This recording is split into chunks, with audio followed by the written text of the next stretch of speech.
Hey everyone, Michelle Seidling here with another episode of Food Experience Unplugged. Today we'll explore fibromyalgia, what it is, and what you can do from a food and wellness perspective to help manage that condition and rebuild your relationship with food. Here to help us do that is Amanda Love, a registered holistic nutritionist and eating psychology coach. Amanda Love, welcome to Food Experience Unplugged. Thank you for having me. I'm so glad to be here. So, we're excited to have you as an expert in fibromyalgia and all things food and wellness with regard to that. If you could tell us a little bit about yourself and what brought you to this point. I was actually born 6 weeks early. I dealt with a lot of immune issues in my childhood and my teen years and into my early 20s.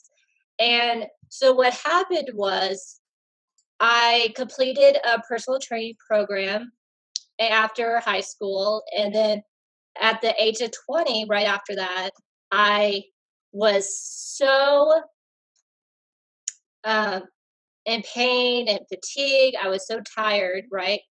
And all of a sudden, I couldn't get off the couch. I couldn't do anything. I was struggling all the time.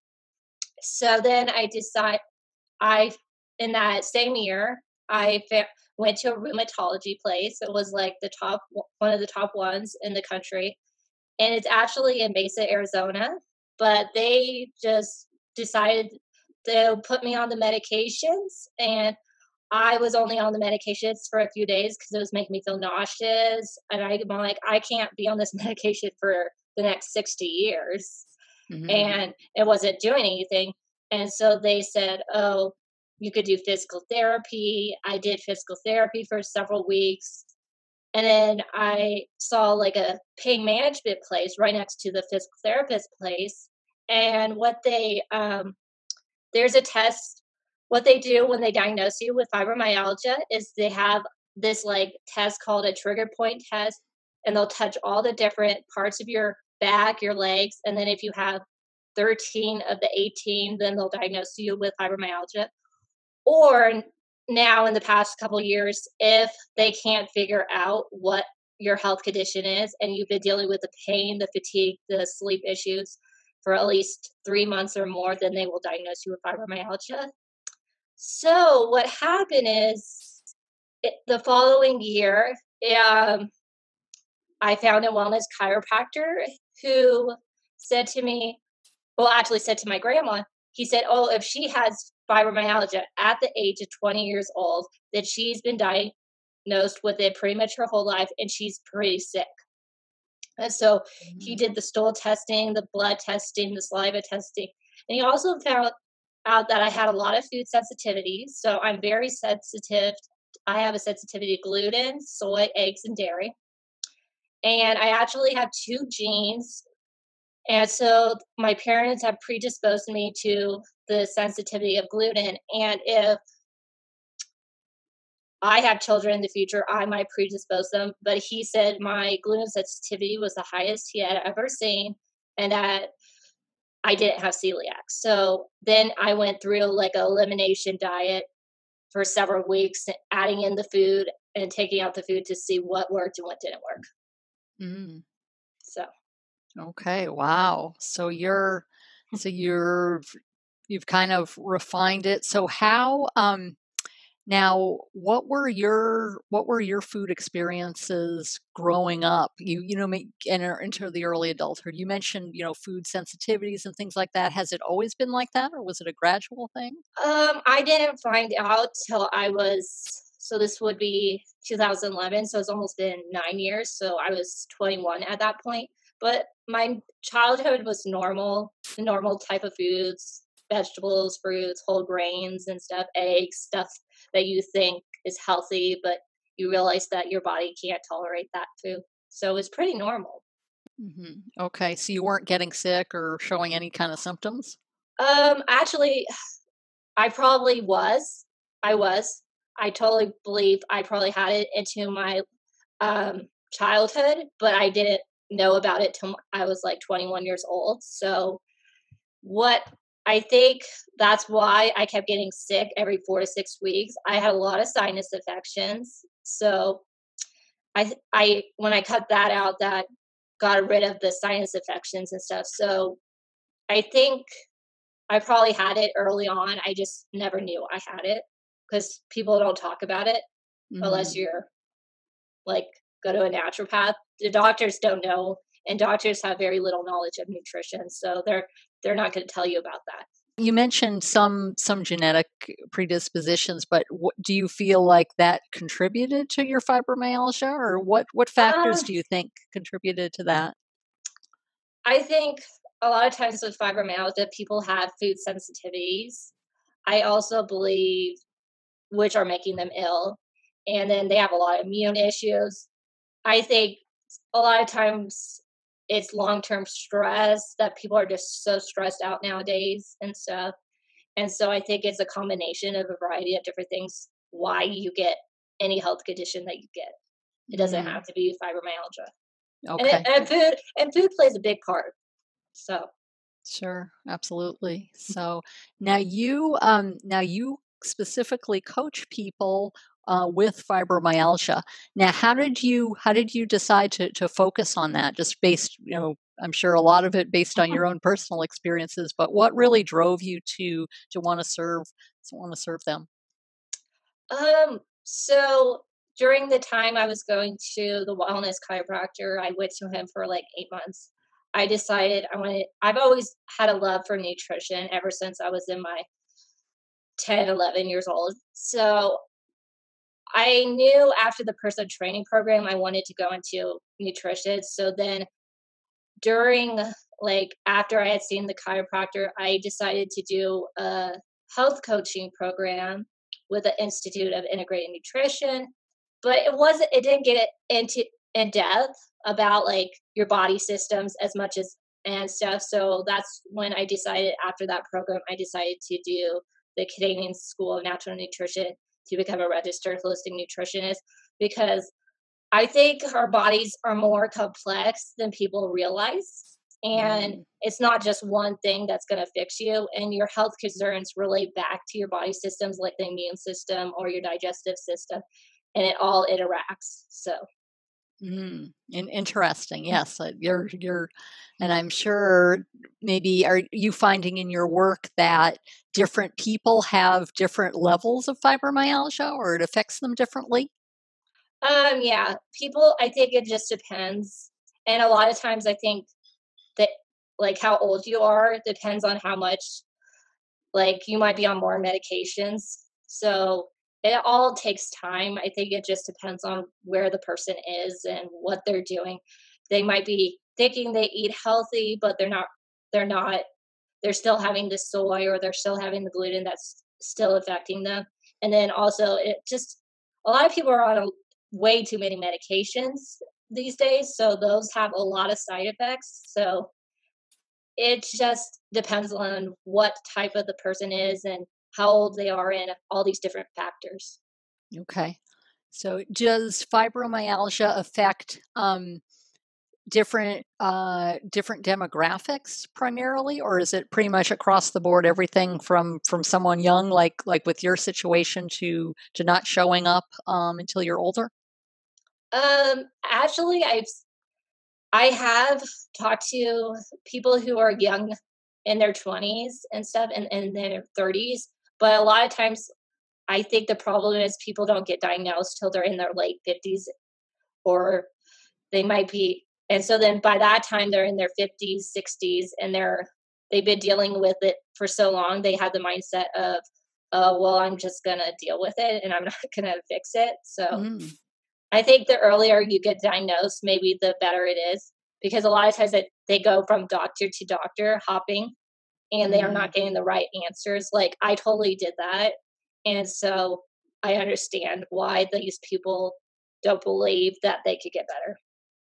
Just is it because they've just gone to so many doctors and been told, and they weren't able to help them, or they're just discouraged? Yeah, I think they're discouraged, they're depressed. A lot of times on the internet, you'll see these Facebook groups, social media, you'll see these posts, and they're a lot of times they're not like the truth, but these people believe that it's the truth. Like they'll be say something like there's 7 stages of fibromyalgia, and I'm at stage whatever 6, and I totally don't believe that's true, but there's all this false information out there. So I think that's the problem. And then I think then you get a lot of people saying, well, I've done everything, I tried everything, and they just have the mindset of, okay, well, I don't know, I'm just going to stop trying. Like, I'm just going to deal with it, sort of. So I Mm, think we need to get off the Facebook groups and get off the forums because they're not serving us, mm, especially those with fibromyalgia, because I believe they're really depressed. So, okay. and if I had been in these groups 10 years ago, then I don't think I would be where I am today. So, Okay.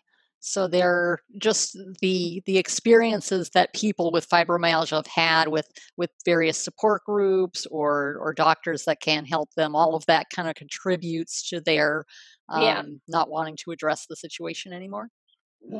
Yeah, and I think they just I think sometimes they just get to a point where they just want to complain and they don't want to actually do the work.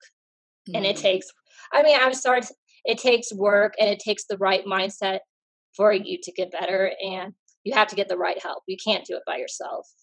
And a hmm lot of times I think people think they get to a point that they think the doctors aren't helping them, so they decide, "Oh, I'm going to do this by myself." And mm. your body is a complex thing, and this is a complex disease, and you can't really do this by yourself. Sure, absolutely. That's why people Yeah, have experts such as yourself to yeah. engage in there. So, turning to a more positive note, what things do help in terms of managing fibromyalgia? So I totally believe things that do help is figuring out doing an elimination diet, of course, but I would never recommend somebody doing that by themselves because it's not the easiest thing. Like I had come to a point at that time in my life where I was going to do whatever it took to feel well, and people aren't at that point when they come to me. So I start them Mhm, off slowly, right? So maybe I recommend a supplement that helps them get that deep, restful sleep that so you don't feel like a truck has hit you. Because a lot of people with fibromyalgia, they don't have a good sleep. So I do have a sleep guide where I talk about getting that good, restful sleep.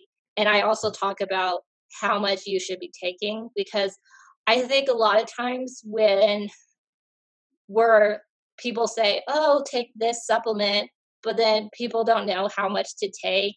And a lot of times with supplements, it takes a while for you to notice if it's making a difference or if it's not making a difference, right? So mhm, I also one of the big things that's help I have started my own podcast called Fibromyalgia Real Solutions with Man Love because want you to know my story. I want you to know about all these like health conditions, and I have done 26 podcast episodes on a variety of different things that could be affecting your fibromyalgia because it's people need to know that there's real answers and that there's a real person like myself who really really cares and really wants to help them to get better. So mm. Interesting. So that's fantastic that you offer yeah, so many different resources. How has your relationship with food changed over the years? From back in the early days with any food sensitivities and as you've gone yeah, through and really yeah. managed this. The I think the just knowing I you get to a point where you sort of know what products you can have and which ones you can't have. And just looking at the food labels is a big, big thing because you never know when they're going to add soy. I mean, it's surprising to know how much food in our world has soy in it. I mean, honestly, I mean, and a lot of these products have eggs, but Mm, so so even something simple like a tea can have soy in it, I've noticed. Really? Wow. And crackers and anything but most of the time it's always good just to stick to the fruits and vegetables and stuff, but brown rice and stuff. But if you want something that's not as say, I'm not going to tell somebody they can't. You could have a healthy dessert, you could have healthier things. You don't have to deprive yourself. I don't want people to feel like they have to be deprived to Mhm. be able to live life, because you want to be able to enjoy your family and friends. And I think people just are going to have to realize their family and friends might not support them, but if they're feeling well enough to be able to enjoy that family gathering without being able, without collapsing when they come home and then being wiped out for the whole next week, then Mhm. it's totally worth it. Okay. Excellent. So really, really focusing on ingredients has helped you a Yeah. lot. Yeah. We talked about, going to different doctors and things like that. Are there any other, challenges or situations that people face when going, trying to manage the fibromyalgia? I think they don't get the answers to manage it, if that makes sense. Mm, Instead, they just okay. fight through the pain, they fight through the fatigue. A lot of times people will say to me, "Well, I'm so busy." I'm like, "Okay." I'm thinking to myself, "Okay." And I don't want to push someone, because if they're not ready to do a phone call with me, right? Sure. But you have to get to a point where you have to say, "Okay, I'm going to cut out this hour of TV so I could talk to someone that actually can help me." There's, I mean, you can find time in your day to get the help you need. You just have to make sure that you're making it a priority. And if you're not making it a priority, then you really probably don't want to get better, or it's just not the right time. Mm, So, okay. So as far as just generally prioritizing their health and really thinking, yeah. okay, I want to try to tackle this.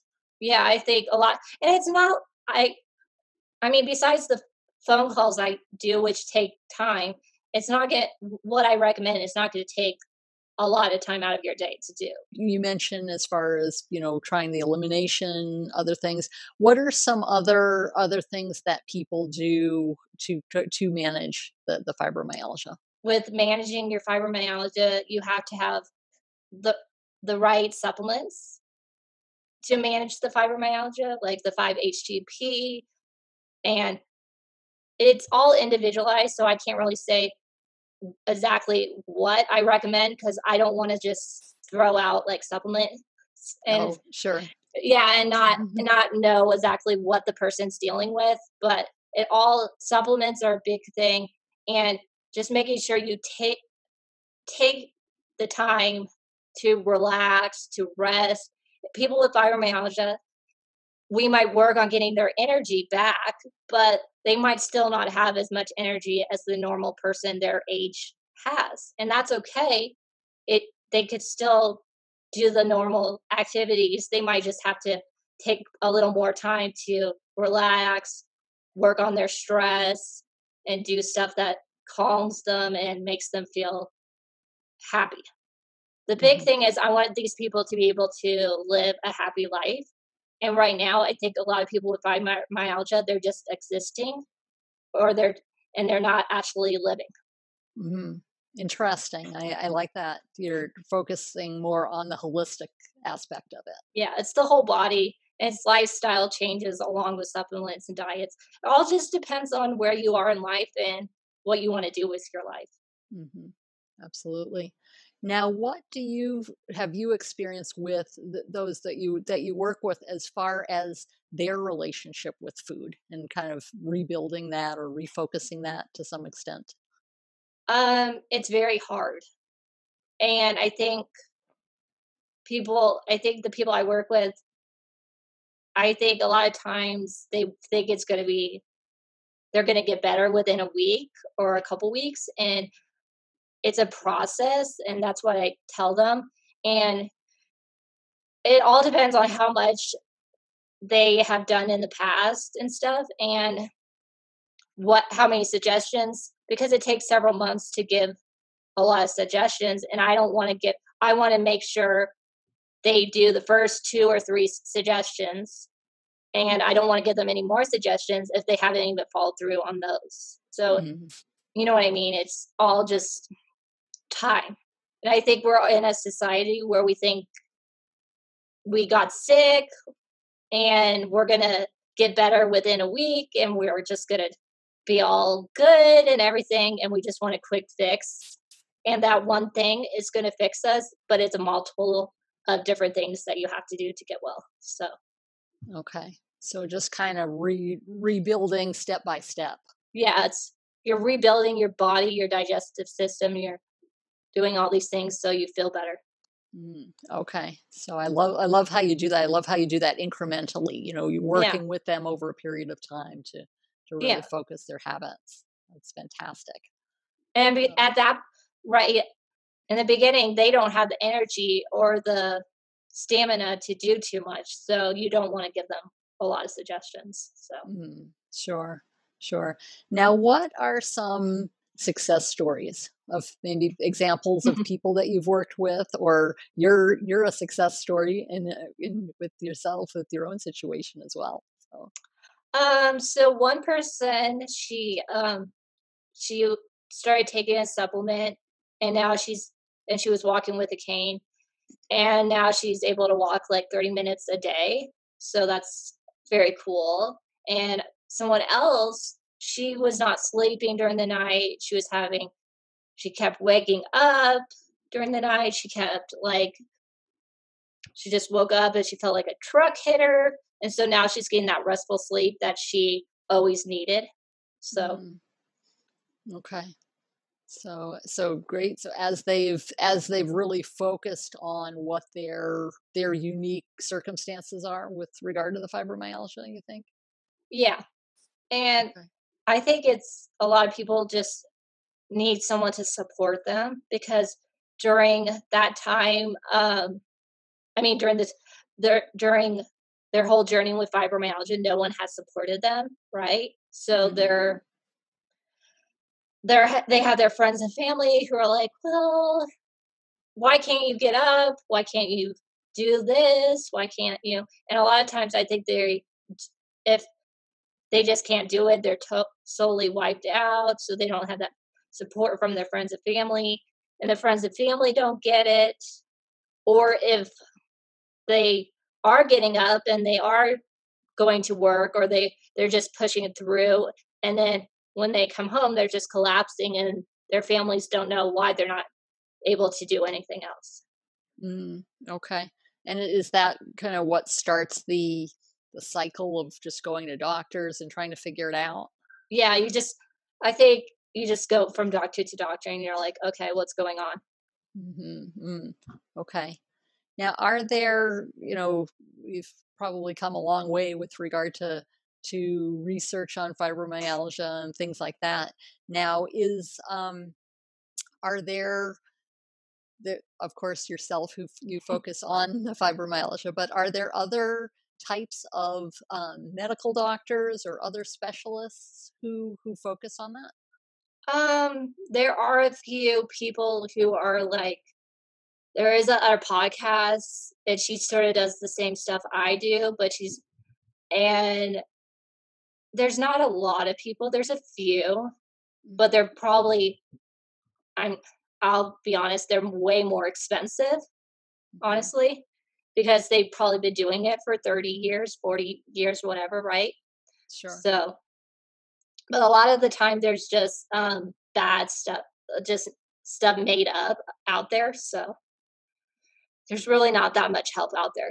If you if you looked in your like town, like your normal town, city or whatever, you probably wouldn't be able to find anyone unless it's a rheumatologist. And I called my rheumatologist place a few weeks ago, and they actually said they're they're not even dealing with people with fibromyalgia. So how does that help anyone who has fibromyalgia? They're not even, but they weren't helping anyway. But now they're not even helping anyone. So Oh, wow. That's kind of crazy because that kind of cuts off that support yeah, system, that yeah. area. So. but at the same time, that makes your work all the more important. Yeah, and a lot of times, you either if you're not getting diagnosed by the rheumatologist, you might be getting diagnosed by a primary doctor. So, but the primary doctor doesn't have any answers either. So, Okay, so they can diagnose you with the fibromyalgia, but as far as managing that or beyond that, they're not. They would have no, to refer you out. no. The only thing they'll probably recommend is medications, a support group, um, physical therapy, or pain management are the top 5 things I hear Okay, from people. So, okay, oh, and maybe acupuncture. okay. And are those the things? Do you focus on those as well? No, Okay. because I actually I did all of those, Hmm. and they didn't help. And I've Okay. heard people say that it hasn't helped. So Okay. So it's mainly been the dietary aspect of it that's helped you. yeah, the diet and finding the right supplements because there are supplements out there that help with fibromyalgia. How has their relationship with food changed? Are they do you feel like they're more in tune with food? Do they feel like food is helping their situation? Yeah, I think they know that they're more in tune and that food plays a big role. And if they can have the energy and the life that they want, then they have to do follow through. And we'll test it. We'll see. We'll add those foods back and see if that makes them feel bad and stuff. So it's not a end all be all type of thing. We try different things to make sure that you are getting the right plan for you and you're able to follow through. And I know people are gonna back they're gonna backpedal and they'll have the gluten or they'll go to the 4th of July and they'll have the hot dog with the bun. And it's all Mhm, okay as long as they just see how they feel. And if the next day they're feeling horrible, then maybe that wasn't the right choice. But I'm mhm, not gonna make someone feel bad for going off the plan or doing something that they think is bad. mhm. Sure. It's just kind of I'm just there to support them. That's a big thing. And to listen to them because I think a lot of people with fibromyalgia, they just need someone that is there to listen and to let them know that it's going to be okay. mhm. Sure, absolutely. Kind of just testing things and seeing what works. Yeah. Mm. We're Now, all different. We all have different bodies. We have all so and I think people get into a mindset that well, one thing worked for so and so friend, so that's going to work for me and it's not like that at all.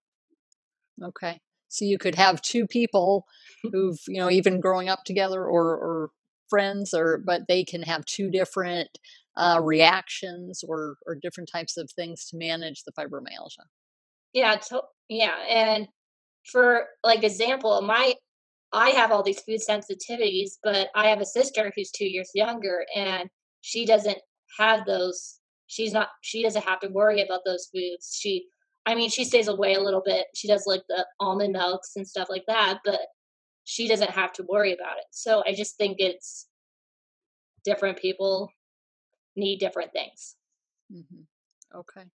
So have you found that over time that those some of those food sensitivities go away, or as you're eliminating and as you're reintroducing different foods, or Um, I have tried adding some of these foods back, like eggs, but I didn't feel good when I did eggs. I haven't done it in a while, but I think people could always try it. It's not going to hurt you to try stuff, right? I think people just need to have an open mind to trying different things because I think a lot of times I think we're closed-minded about that we need to try something new. Mhm. So, Okay. So, what are some tips, or if people are kind of a little apprehensive mhm, about trying to, go forward and managing it, yeah. or are struggling with these things, what advice would you give them? you've tried all the conventional medicine, and you've tried it all other this other way, right? With the doctors going from doctors. So why not try it a different way? I think a lot of times with people with fibromyalgia, we think it's so complex that we don't even try. So I want people to realize you have to keep looking for the right answers because there are answers for you. And you have to have the mindset that this might take time, but it's so worth it in the end. So, Okay. So really just kind of taking the leap and yeah, I really think people just need to take the leap because what is it going to hurt? You sure. could you could spend your time doing worse things than focusing on your health because if your health isn't good, then it affects every other aspect of your life. So if you're not Absolutely. focused on making your health a priority, then your health is probably going to go downhill. So Sure. Absolutely. That's a fantastic mindset and mentality to really focus on your health because it I would imagine having the fibromyalgia that affects your work, it affects your maybe your family interactions or other aspects of your life.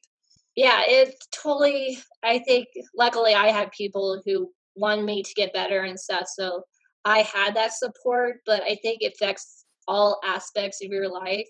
And eventually, even if you're be able to do those little things like spend time with your friends and family, how much is how much are you really enjoying it, or are you actually sort of faking it?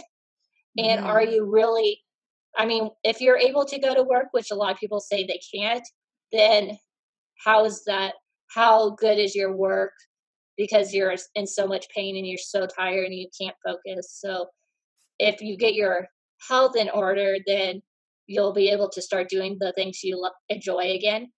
And I think sometimes people with fibromyalgia, they think, oh, my life was so good before I had fibromyalgia. So I think it's a mentality of they stop because they're like, well, my life can't get better to that. It can't go Mm. back to the way it was. And it's a different reality now that you have fibromyalgia, but you still could get 20, 30, 40, 50, whatever, however much you want. You could get better. So you could at least be able to do half of what you did 20, 30 years ago. So, but it Okay. all takes motivation because if I give you people the recommendations and I could do the phone calls with people and stuff, but if they're not going to follow through, then they're not going to get better. That's just the reality. I Sure. can't I can't force you to do it. So, Sure. Absolutely. You gotta be yeah. willing to and have the confidence, I guess, to Yeah, move you have to have forward. the confidence and you have to believe in yourself. If you don't believe in yourself, then you're not going to do it. Okay. Well, wonderful. That is amazing of how far you've come with your struggling with your own and managing your own fibromyalgia, and then how much you're paying it forward, so to speak, with regard Yeah, to helping so many people. my whole mission is I want to help as many people as I can with fibromyalgia. That's why I'm specifically focused on fibromyalgia people because I know where you guys are and I know where you could go. And I think you don't realize where you could go. So, Mhm. Okay. Wow. That is amazing. Really focusing in, really supporting people. I love yeah. that. So so Amanda, how can people get in contact with you to find out more? So I have my podcast. I mentioned that. That's on iTunes. It's on pretty much all the platforms you could think of.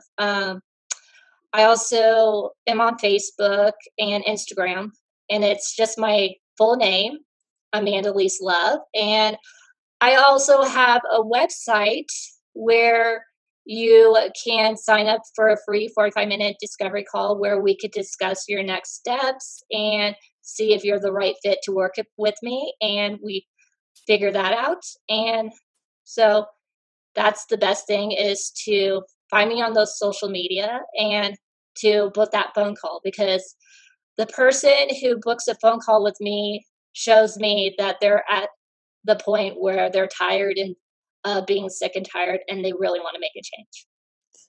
Great. That's fantastic. We will include all of those in the show notes. And I'm excited to really just really see that the so many people that you're touching, that you're influencing, that to help them have a better life in managing that fibromyalgia. If you enjoyed today's episode, be sure to hit the like button and subscribe to be notified as new episodes become available. You can also visit our website at foodexperienceunplugged.com to check out some free resources on helping you develop healthy eating habits for life success.